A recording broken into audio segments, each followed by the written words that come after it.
Hey guys, welcome back to Conversations That Lead to Greatness. Now, today's topic, we're talking about don't quit on your marriage before it gets to the good part, okay? So let's get into it. This is Conversations That Lead to Greatness.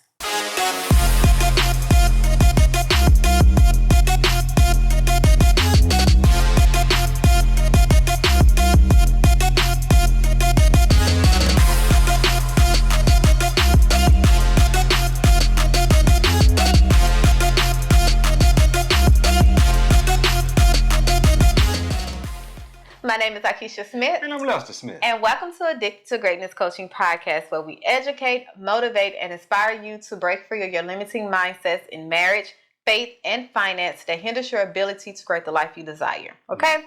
So today we're talking about quitting in your marriage before it gets to the good part. Like it ain't time for you to quit. Okay, It's time for you to buckle down, settle down, and get planted. Okay, Keep it pushing. Keep it pushing. Keep it moving, because you don't know when the good part is gonna come. So it's almost like what was like that the diamond thing. You digging. Yeah. And you don't know the diamond is. You don't know where the diamond is at. Yeah, a little diamond miner. He was digging for the diamonds, and he just kept digging. So he's like, man, when am I ever gonna get to the diamond? So 2 feet away from the diamonds, he quit. He quit and turned around and walked back the other way. Yes. And the other diamond miner came right there and just started digging right there where he was, and found the diamonds 2 feet away. That's it. Yeah. Because you don't know where the good part at. Yeah. Especially when we're talking about marriage. Listen, there's going to be seasons of ups and downs. There's going to be trials and tribulations. There's going to be seasons of happiness, joy. You know what I'm saying? You're going to go through the motion of marriage, okay? Yeah. So it's almost like, how do you know? Like, what if you quit on the part when it's just a little season? Like, the season is finna end in 2 days and you done quit and gave up. And now you done divorced and now you replaying everything over in your mind and you regretting that you didn't stay. Yeah. So that's what we want to prevent. We want to prevent that regret. Okay. So hopefully with this episode we can give you some great tips, some inspiration, motivation, whatever you need to stay in your marriage and to work it out. Yep. Okay. So our goal is to lower the divorce rate. Lower it down. Yeah, lower the divorce rate down. And if we can do it one divorce a year, and we can help one marriage a year to not get a divorce. I think God will reward us in the end. You think? Hey, my child, job well done. Yeah. Just fight for your marriage. Did we introduce ourselves? Yeah, we did. We did. Why do I keep forgetting it? Yeah, why you just keep asking it on every But hey guys, I'm Akeisha. Just in case. Hey, how you doing? So fighting for your marriage. You want to share with our experience, how you want to lead this thing? You say fighting for your marriage, that ain't the topic. Well, in order for you to not give up, you got to fight. Yep. So that's what I'm saying. I guess you can say that. Yeah, but don't quit. Don't quit before it gets to the good part. No. Yeah. And we all know, I almost quit. I almost laid it down. Hold on, say we almost laid it down. Don't act like it was just you. Well, you can say it was you too, but I think I came a little bit more closer than you did. No, because that last time I was ready to sign the paper, sir, and you thought I was up there acting and playing. You was like, what? But you don't love me? No. I'm tired of you threatening a divorce. Yeah. Let me give you what you want and let's break free from both of us. Yeah. You know? So, it was both. Yeah, well, praise the Lord. Praise the Lord. I think I was there, though. Okay. But, yeah, man, it was, and then that last time, that would have been right before it got to the good part. Yeah. No. Yeah. Because that was right. Because we had Lauren. It started getting decent after that. Yeah, after 17. Yeah, 2017. It started getting decent after that. You're like, oh, okay, all right, well, I was just about to quit. Just about to quit. Yeah. What made, I know for me what made the change, but what made you like do some changing? Because what made you fight? What made you be like, man, you know what? I'm going to stay in this thing. I'm going to change what I need to change to better myself and to better my marriage, and hopefully she'll get on board. Like, what was that? Because I know what was it for me. What was it for you? No, you go. You ain't finna do that. No, sir. We getting you talking today. Well, for me, it was like, I don't want to have to do this all over again. Oh. I don't want to have to do this all over again. Because, let me say this. The first 5 to 7 years is the hardest. We know that. Yeah. Okay. If you don't know that, the first 5 to 7 years is the hardest. Okay. So I done went with this woman for 5 to 7 years. I'm about to, and then I'm gonna divorce, and I'm about to go with another woman. It's gonna be hard for another 5 to 7 years because the first starting over. yeah, starting over. So it's basically like in the first 5 to 7 years, y'all learning each other. Y'all learning each other's ways. What's gonna happen if if he leave the top off the toothpaste, or leave the cabinet doors open, stuff like that. And how you react to that is really put a big could put a big strain on your marriage. How you react to it. You could react by saying, okay, well, let me just close the cabinet doors. Yeah. Just leave it at that. Or you could, man, you always leaving the cabinet doors open and this and that, and and going off on the deep end. And that's what we were doing in the beginning part of our marriage. We were just kind of, just instead of just learning how to just deal with it, close the cabinet doors and be like, okay, well, he left it open. I'm gonna go ahead and do that. And it's almost like learning how to live together. Exactly. Like you are two people coming together as one, and you're now living it with each other 24 hours of the day. Like you there. It's no more, oh, you go to your house for some time, I go to my house, and then we come together to spend a day or two or the weekend together. Yeah. And then we go our separate ways. It's no more separate space. So it's like we had to get used to being around each other and knowing, okay, oh, this is what you do when I'm not here. Or this is what you do when, I'm at work, or what I'm saying? So it's like, it's your true self coming out, and you have to give grace. That's one thing I know I changed when we, in 2017, after my daughter, I had to learn to give grace because it was like, God showed me, you're not perfect. You have some shortcomings, you have some downfalls, and I give you grace. So how you not going to extend grace to your husband? You can extend grace to everybody else, your children, your family, your boss, your coworkers. You can extend grace to everybody outside the house. But when it comes to the person that I connected you with, your purpose partner, your person you're in covenant with, you can't extend grace. What sense does that make? So I had to realize that I had to extend grace and learn that everything doesn't require a reaction. Just because I was raised this way doesn't mean, the way you was raised was wrong. I just had to compromise. And I had to learn to live with it. And I think a lot of times people give up before it gets to the good part because they not willing to compromise or learn to live with the shortcomings. You're not perfect. I think it's more that they're selfish. Ooh, that's a good one. You selfish. Selfishness? Yeah, selfish. Ooh, I got one back. I got back. I need you to sit. I need you to sit back and meditate on that. You're selfish. Because let me say this: you only want it your way. If it ain't your way, it's the highway. That's being selfish. That's being completely selfish. And you got to sit back and think about that. Am I really being selfish? Am I really being selfish? Can I just go close the cabinet door when he leave the cabinet doors open? If he leaves some socks on the floor, can I just pick the socks up and put the socks in the dirty clothes? Can I do that? Or do I have to say, hey man, you need to pick these socks up and this and that?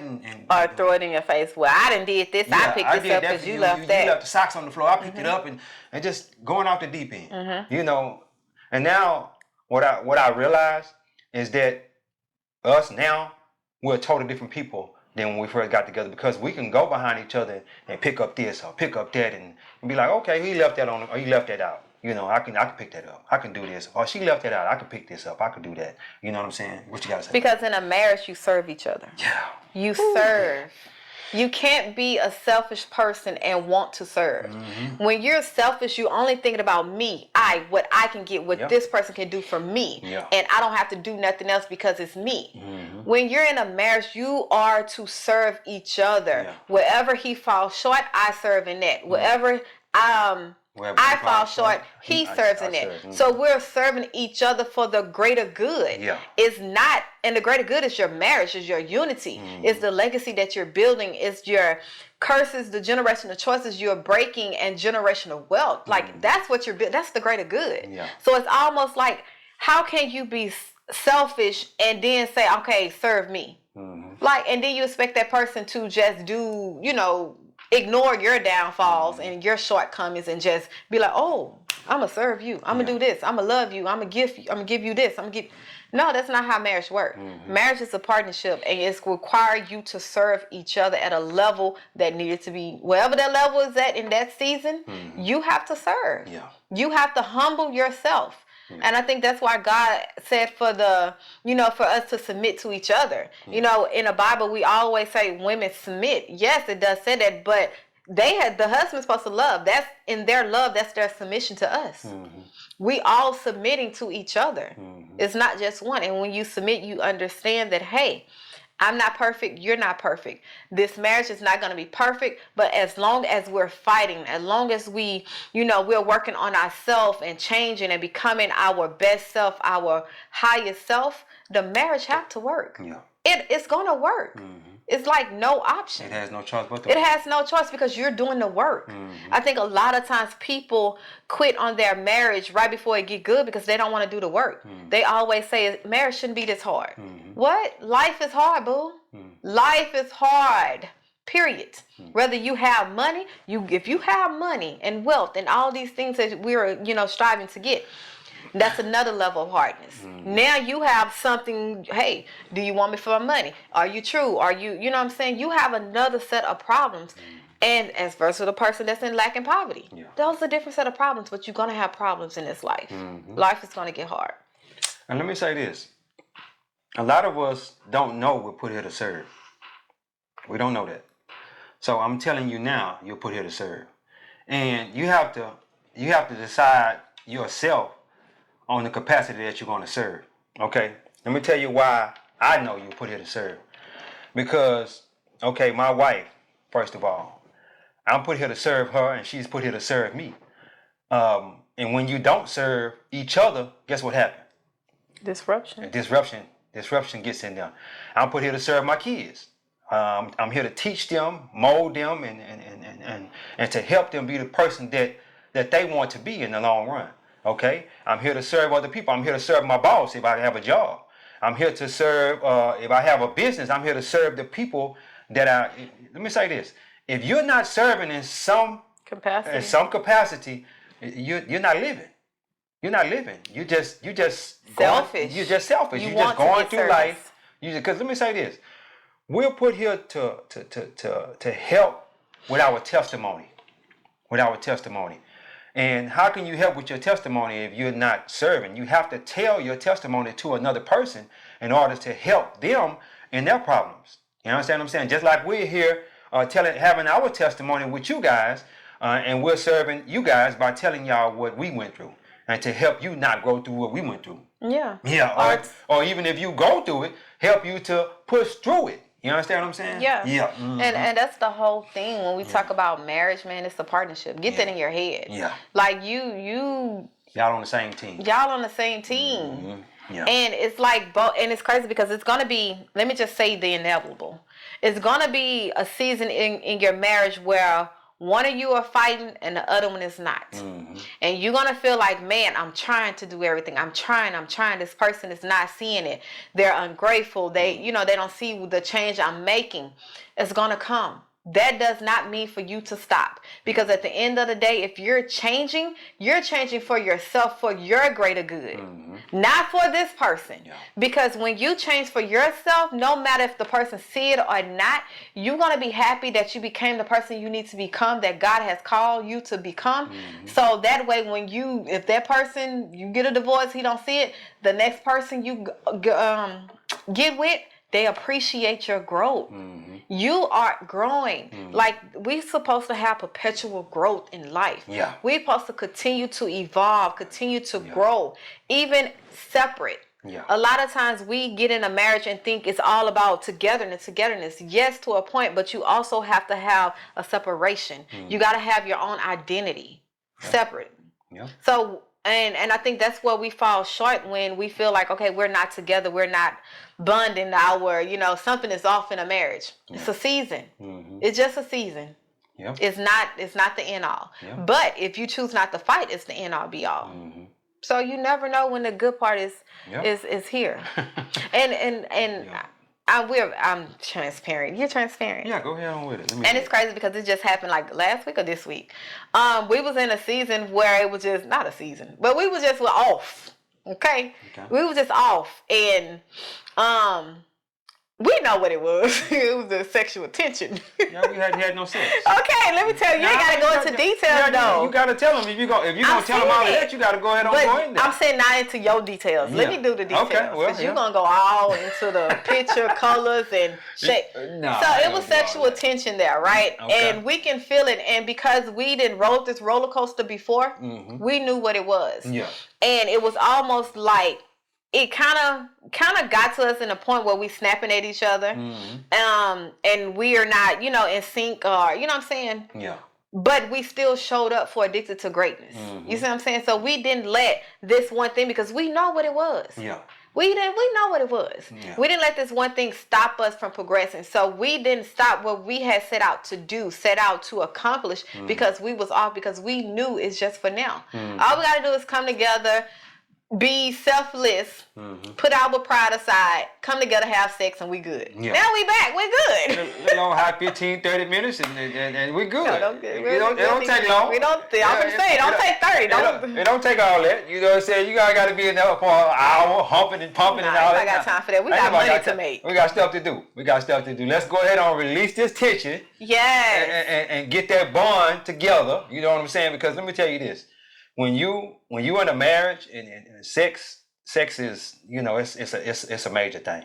It's a major thing. I'm just be honest with you. It's a major, and you could tell when y'all. Yeah, you can tell it. You can tell when y'all that frustration builds up. And I'm talking about between both parties. Yeah. You know what I'm saying? You might just think it's the man, but no, it's the woman too. Yeah. You know what I'm saying? And you be like, man, what's wrong with her? I need to give her a little bit, but is she open to receiving what I'm trying to give her? Though? Yeah, but the crazy thing is, I can say this for women, we really don't know that's what that frustration is, because sex is not in the forefront of our mind, because we got the whole household to run. Yeah, but hey, we know it's. Yeah, but once we sit down and think about it, I'm like, dang, that's probably what it is. Yeah. But we're taking every little thing that's coming our way and thinking that's what's making us frustrated. We're snappy at that, but not knowing it's just the tension that's built up inside of us that God created for us to release. Yeah.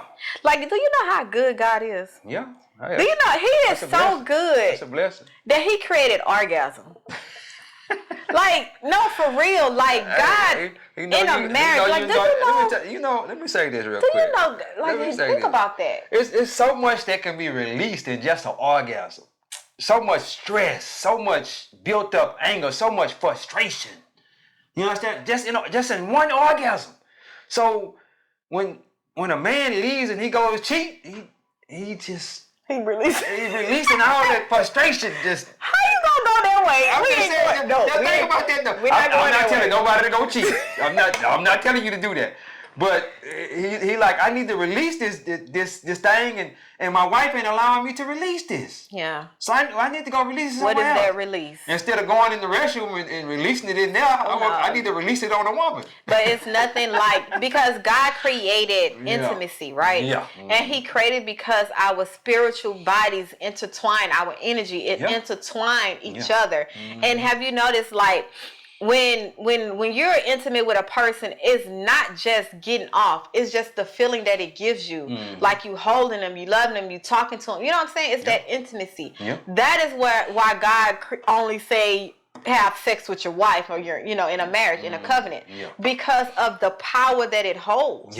Like, God is a good God, and He is worthy to be praised for that. Like, think about that, y'all. But to get back, because you done went all the way. I don't know how, but I gave that example. Hey, but that's a good example. It really is, because we was because let me tell you this.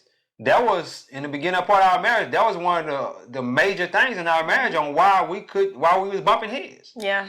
That was a major thing. You know what I'm saying? And I'm trying to get it more, and she trying to give it less. And I'm like, come on, man, what's going on here? So I went to praying and all kind of stuff. Lord, look, God know how to get you to pray. Lord, please, I'm trying to stay with this woman, but she not letting me release what I need to release, Lord. You know what I'm saying? So yeah, man, that was a major part of our. And let me say this, if that's what you're going through, and this your first time hearing this, you might need to sit back and think about that. Female or male, just sit back and think about it. Hey, and y'all need to send this video to each other. If you watching this as a female, send it to your husband. If you watching it as a male, send it to your wife. Say, hey, this might be our problem right here. And know that you're not alone. Yeah. Like he thought that you honestly thought, because he thought that we was the only one going through this. Like, it's only you, man. Females, like, ain't nobody else going through this. You know, everybody having sex. And then when you talk to other men, other husbands, when you talk to other husbands or other wives, you understand that is just a season in your marriage. It is what it is. Yeah. So you're not the only one. So it's crazy because when you get married, the men think, oh man, when you get married, sex is gonna stop. Yeah. Guess what? It does. It does, because you have other obligations. You evolve and you change. You know what I'm saying? But also, you only doing it to one person. You're all intimate with this one person. Yeah. So therefore, it gets, a little boring. It gets tired. You know what I'm saying? Y'all gotta take care of each other. You got to make. I read in the book. Yeah. Read in the book where this young lady, she had just got married. I think she was only married like 2 years, and she called her mom, and she said, "Mom, we're not coming over because Johnny's mad." And she like, Mama like, "Why Johnny mad?" She like, "Because I ain't gave him no sex." And Mama just went off on her. Mama like, "What the hell wrong with you? Why would you deny that man something that only take 15 minutes? And he gonna be all right after you give him that sex. Watch." And the girl said, "Mom, why are you talking like, this and that?" But it made her realize that, it's something something so small that I just need to just go ahead and take care of that, and we'll be all right. Yeah. I was like, man, mama had been married like 30 years, 30, 40 years. She just went in on her. Like, you just have to compromise. You just have to do what you don't want to do in a marriage. Because think about this before we close. Yeah. When it comes to working for somebody else, you're going to submit and do what they tell you to do regardless. If you want that paycheck, or if you want... got to. You know what I'm saying? You got to. But why, when it comes to your spouse, your significant other, the one God blesses the covenant of, and it says in the Bible how different, like all these blessings that, can overtake you as a married couple, right? Yeah. Why you can't submit and put your differences aside and do what you're supposed to do. So y'all can be all right. So you can be all right. That's what I had to realize. Yeah. Like, we had a conversation like, look, babe, I know you think I'm a young tenderoni, okay? And you older, so you might got this ego thing where you need all this time. Yeah. We don't need all the time. Get straight to the point and let's go. Not all the time. Yeah. But as long as you have that communication to be like, hey, this is what it is. If you can do this, we can work something out. Compromise on this. Yeah. And that's what you gotta do. Talk to each other. If sex is a problem in your marriage, talk to each other. Yeah. And be open to receive what that person have to say. Yeah. Because this might be the reason why you finna give up before it get good. Right when you have that conversation can be the moment it turns to get good. And y'all can work on each other. Work on your marriage, and y'all can fight for your marriage. Yeah. But don't give up without fighting. Yeah. Like, that ain't who. That's for the weak. Like, you got married for what? Like, you gonna fight. Don't quit before it get to the good part. You gonna fight me. Don't quit before it get to the good part, man. Yes. Yeah. And we got in there about sex quite a bit on this thing. But I think that's a big part of a lot of people's issue with marriage. The sex part. I really do. I'm gonna look that up and see. Number one cause of divorce is money fights and money problems. But that's the big thing. That's the big thing. I think, and number two is irreconcilable differences. I think those irreconcilable differences got something to do with sex too. But I'm saying sex is the small fox that ruined the vine. Yeah, so it gotta be like, it's the small things. Like, I want people to understand it's not where you get to the point of divorce that it's like this is the reason. No, it was the small things that ignored over time, year after year after year, and you got fed up, and now it became lack of communication because you don't want to talk to each other. Yeah. Now it became irreconcilable difference because you want to be selfish and you don't care and you want to do tit for tat. Yeah. Now it become a financial issue or burden, however what it is because now you're separated. You got your money and I got my money. I do what I want to do with my money. You do what you want to do with your money because of the issues, the small things that was ignored. Yeah. Like, tackle the small things, get rid of the small things before it dig a root in your marriage and blossom into something big. You don't want to reap that harvest. Let me say this real quick before we go. Let me tell you something about what my wife would do. What? I'm pretty sure most women do this. Just listen to this real quick. Listen. My wife would withhold sex from me because I wasn't doing what she wanted me to do. I use it as a weapon. Use it as a weapon. Withhold sex from me because I wasn't doing what she wanted me to do. And then, guess what happened? I wouldn't do it even more because she was withholding sex from me. So it was a tit for tat thing. We was just going back and forth. The crazy cycle just keeps spinning. But once she realized that she give me sex, she get what she want. Ooh, that's the craziest thing. You know what helped me realize that? What's that? I don't know if you said it or Miles Monroe. I think it was Miles Monroe. Somebody said it where when you withhold sex, you open the door for your husband to seek attention from someone else. You open the door for the devil to come in your marriage. Yeah, you open that door. Mm-hmm. And when I was like, whoa, so I'm using my weapon wrong. Like, I got the sword and instead of holding the handle, I'm holding the blade cutting myself. Like, oh no, that's not the way you're supposed to use the weapon. Yeah. So that's where I realized that, and then it was the point of, okay, if I give you I get what I want if I give you what you want. Hey man, just think about that. I want you to seriously meditate on that, what we just said. And so you have to be open to receiving what we just said. If you're not open to receiving that, you're not gonna receive it. No. Yeah, you got to. Yeah, just think about that though. Yeah, but anyway, you got to fight for your marriage. You got to fight for your marriage, and do not quit before it gets to the good part. Yes, guys. The good part is right around the corner. I promise you. You don't know. Yeah. It's tomorrow. Yeah. No, it ain't tomorrow because they say tomorrow. All it takes is one little thing for you to figure out this one thing. I don't know what that thing is for you in your marriage. Mm-hmm. You figure out that one thing. Once you figure out that one thing, I'm talking about, man, everything just starts to blossom. You're like, wow. Open the floodgates of heaven. She just started singing on it, y'all. I know it's time to go. She started singing. But anyway, guys. Hey, guys. Please be sure to subscribe to our YouTube channel. We have a goal of this year by December 31st, 2024 to reach 1,000 subscribers. 2025. Okay. 24. 24. Okay. Yeah, to reach 1,000 subscribers. We're almost at 400. So with your help, we can definitely hit that goal. It doesn't take nothing for you to press the subscribe button and to share our podcast with a friend, family, neighbor, whoever else that is married and love married content. Okay, guys? So, take us home, papi. Yeah, I'm going to do Papi that. chulo. Yeah, I'm Big Daddy. Ooh. Yeah, you like that? Okay. All right. God is good. Life is good. When we look good, we feel good. We live in a life of abundance. Peace. Bye, guys.